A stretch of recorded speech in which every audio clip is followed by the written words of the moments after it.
C'est l'heure du journal de l'Afrique. Soyez les bienvenus sur France 24. À la une ce soir, cette nouvelle arrestation en Tunisie. L'avocat Ayachi Hamami, figure de l'opposition de gauche, a été interpellé ce mardi. Il avait été condamné vendredi en appel à 5 ans de prison dans le méga procès de complot contre la sûreté de l'État. Nous serons à Tunis dans ce journal. La commission électorale bissau-guinéenne affirme ne pas pouvoir proclamer les résultats des élections faute de procès-verbaux. Ils ont été détruits par des hommes armés le 26 novembre dernier, jour du coup d'État. La correspondance régionale à suivre. Et puis à la fin de ce journal, on vous dresse le portrait d'un célèbre footballeur béninois, l'international Michael Poté. Il a 39 ans et encadre le meilleur club du pays. Il a décidé de dénicher les meilleurs joueurs du Bénin. Reportage à suivre. Son visage est connu des Tunisiens. L'avocat Ayachi Hamami, figure de l'opposition de gauche depuis le régime de Bourguiba, a été arrêté ce mardi. Il avait été condamné vendredi en appel à 5 ans de prison dans le méga procès de complot contre la sûreté de l'État. Pour en parler, nous retrouvons tout de suite notre correspondante à Tunis, Lilia Blaise. Lilia, bonsoir. Ses avocats disent qu'il s'est pourvu en cassation et qu'il avait demandé une suspension de peine. Qu'en est-il ? En fait, tout s'est fait très vite. Cette demande s'est passée cet après-midi et d'après sa famille et ses avocats, il n'avait pas reçu encore de réponse du juge lorsque la nouvelle de l'arrestation est arrivée. Donc Ayachi Hamami a, ce soir, juste avant son arrestation, enregistré un message vidéo depuis son domicile où il déclare qu'il va entamer une grève de la faim en contestation et il appelle à une union politique salvatrice pour sauver le pays, selon ses mots. Il a déclaré, je cite, « J'ai passé des années à me battre pour la démocratie, la liberté, les droits. Je transformerai ma cellule en un nouveau front de lutte. » Alors, cette arrestation arrive en application du jugement dans le cadre du méga procès de complot. Ayachi Hamami, il faut le noter, avait été avocat et membre du comité de défense des accusés dans ce procès, jusqu'à ce qu'il soit lui-même accusé d'adhésion à un groupe terroriste dans ce même procès et donc condamné à 5 ans de prison. Ayachi Hamami, c'est un avocat spécialisé en droit international et une figure très connue en Tunisie car c'est un militant de longue date. Il a été membre dirigeant de la Ligue tunisienne des droits de l'homme et de plusieurs réseaux internationaux. Et puis il a aussi fondé, avec d'autres militants de gauche, le mouvement du 18 octobre pour les droits et les libertés en 2005 qui réunissait des islamistes et des progressistes contre la dictature de Zine El Abidine Ben Ali. Il a même participé à la rédaction d'un rapport sur l'indépendance de la justice, toujours sous la dictature de Ben Ali en 2007. Et puis après la Révolution, il a fait partie de la haute instance chargée de la transition démocratique et il a été également pendant 6 mois ministre chargé des droits de l'homme et de la relation avec la société civile en 2020. Alors Lilia, son arrestation intervient après celle de la militante et opposante Shaima Issa samedi dernier. Qu'est-ce que cela augure pour l'opposition ? Alors c'est vrai que le seul qui reste en liberté provisoire parmi les condamnés dans l'affaire du complot, c'est l'opposant et homme politique de 81 ans, Ahmed Nejib Chebi, qui a été condamné à 12 ans de prison. Une vingtaine de personnes condamnées dans ce méga procès ont fui à l'étranger ou résident à l'étranger et donc ont été condamnées par contumace. Donc on peut parler aujourd'hui d'un réel durcissement, comme l'ont avancé les ONG Amnesty International et Human Rights, car finalement pratiquement tout le monde dans ce procès est en prison ou à l'étranger. Les politologues estiment qu'il s'agit aussi d'un avertissement face à la contestation qui s'organise dans la rue actuellement en Tunisie entre la société civile et les partis politiques. Les 2 dernières manifestations de la fin du mois ont réuni plus de monde que d'habitude, ouvertement critiques du gouvernement et du président Kais Saied. Et puis à Gabès, au sud du pays, les jeunes du mouvement anti-pollution continuent de dénoncer un manque de changement sur la situation écologique de la ville. Et enfin, on a aussi l'UGTT, la centrale syndicale, qui dénonce l'absence de dialogue social avec le gouvernement et qui a appelé à une manifestation jeudi pour commémorer le 73e anniversaire de la mort du syndicaliste Farhat Hached. Donc tous ces facteurs rendent la situation actuelle d'autant plus tendue et on assiste finalement à une vraie confrontation entre le pouvoir et les opposants.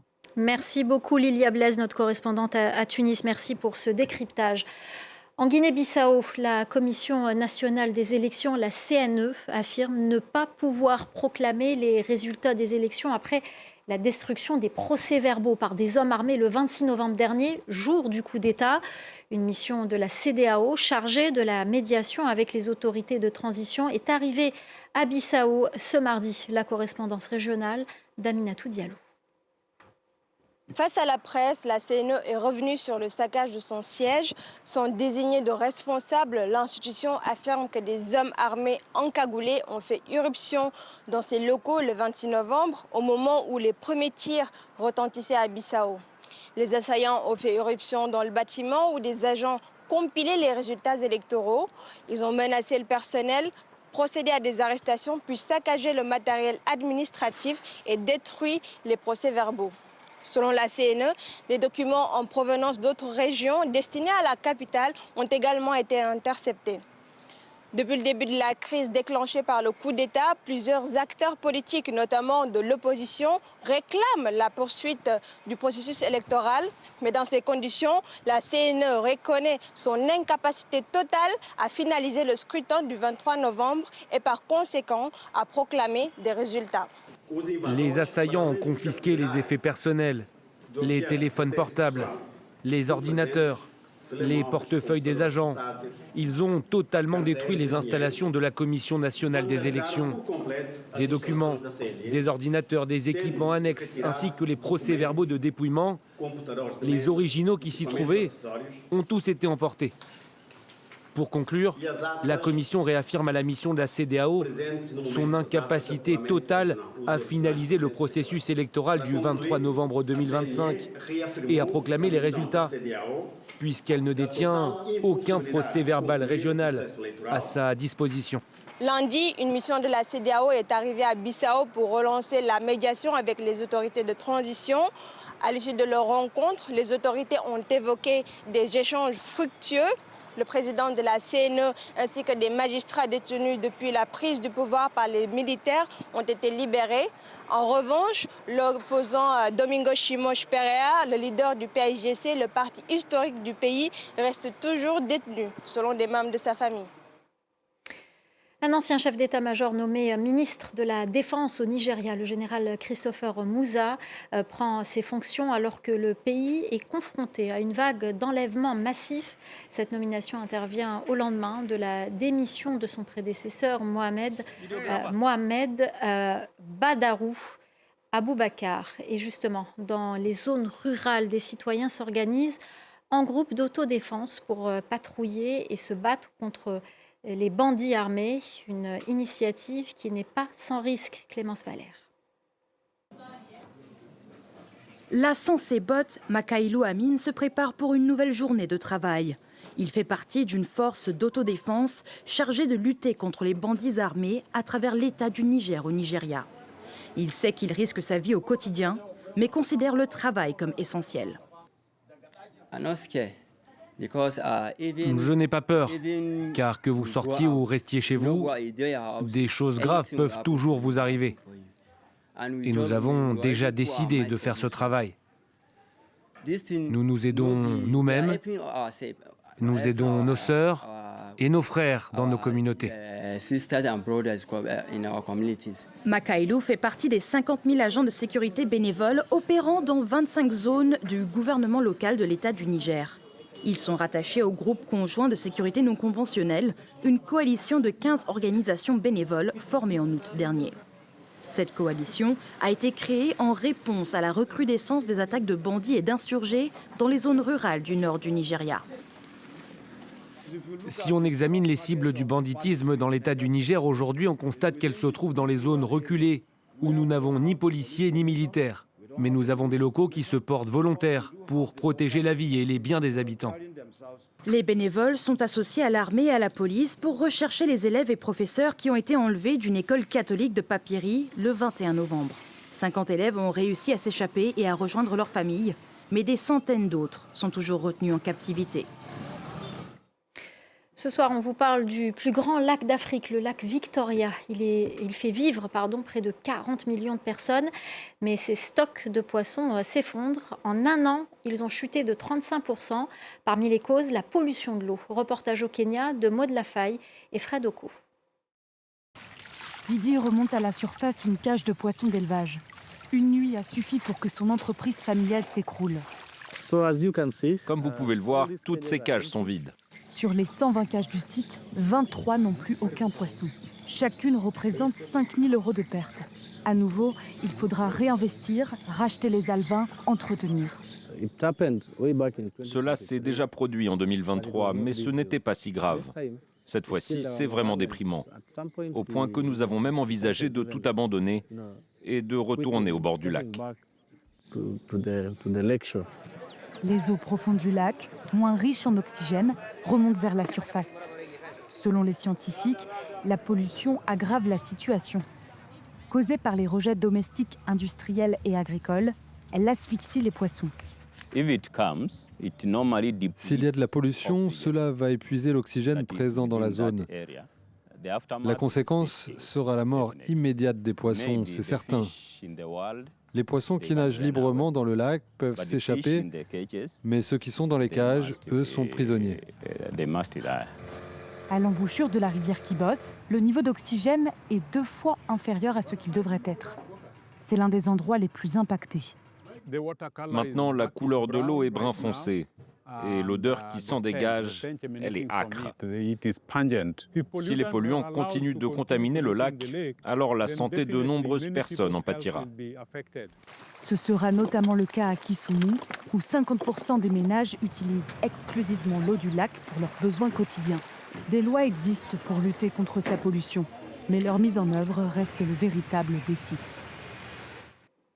On en vient à ce limogeage au Cameroun à 20 jours de la CAN au Maroc, la Coupe d'Afrique des Nations. Le sélectionneur belge Marc Brice a été remercié ce lundi par la Fédération camerounaise de football. La FECAFOOT s'est réunie en comité d'urgence pour nommer à sa place David Pagou, en poste depuis avril 2024. Marc Brice était en conflit ouvert avec la fédération et son président Samuel Eto'o, qui vient d'être réélu à la tête de l'institution. Et puis ce soir, on vous parle d'un footballeur international béninois. Il s'appelle Michael Poté. Il aurait pu ranger ses crampons, mais à 39 ans, l'ex-attaquant des Écureuils du Bénin a choisi la voie de la transmission. Le nouveau directeur du développement de Coton FC, un des meilleurs clubs du pays, s'est lancé comme objectif de faire émerger les pépites du football béninois. Reportage d'Emmanuel Sodji et Raphaël Ntali. À Cotonou, le Coton FC, triple champion du Bénin entre 2022 et 2024, a lancé sa nouvelle saison au mois d'août avec en ligne de mire les prochains rendez-vous africains. Dans l'ombre du coach, Michael Poté, directeur du développement du club, passe au crible titulaire, recrue et joueurs à l'essai pour détecter ceux qui peuvent se hisser au plus haut niveau. J'observe leur comportement sur le terrain, en dehors du terrain. Je ne suis pas coach, mais je peux toujours apporter ma petite expertise. C'est un nouveau cycle. J'essaie de corriger 2-3 trucs qui pourraient aider l'équipe. Son expérience, les joueurs la ressentent déjà au quotidien. Il nous apporte énormément de conseils. Beaucoup a été changé sur le caractère, le comportement des joueurs pour changer le visage du club. Mais pour Michael Poté, les talents ne se trouvent pas seulement dans les académies ou les clubs. Dans les quartiers populaires, il vient dénicher des pépites. Des fois, on m'a parlé d'un gamin qui joue là, donc je viens voir un petit peu. C'est des surfaces qui sont, comme vous voyez, pas très faciles à jouer. Mais sur ça, souvent, ils arrivent à faire des choses que, voilà, quoi. Tu te dis que si tu les mets sur un bon terrain, bah, ça peut donner quelque chose. Petit, tu joues comme ça? Oui. J'aimerais te voir jouer alors. Quand tu vois qu'il y a des gamins qui font des choses instinctives, sans trop avoir appris, tu sens que ces gamins-là, tu peux les amener quelque part. Au-delà du terrain, l'ancien attaquant structure un parcours de formation pour les talents béninois. Il passe les vidéos au peigne fin, suit les tournois locaux et fait le pont entre son académie, créée en 2012, et le Coton FC, l'un des meilleurs clubs du pays. Objectif, permettre aux jeunes de progresser sans avoir à quitter le Bénin. J'ai donné au Bénin, le Bénin m'a donné aussi. Et aujourd'hui, je vois une suite logique de revenir ici et de transmettre ce que j'ai eu à apprendre pour pouvoir justement amener encore le Bénin au plus haut niveau. Pour lui, le match ne se joue plus sous les projecteurs de l'Europe, mais désormais ici, avec à la clé une sélection pour la CAN 2025 au Maroc, pour les meilleurs. Voilà, c'est la fin du journal de l'Afrique. Restez avec nous, l'info continue sur France 24.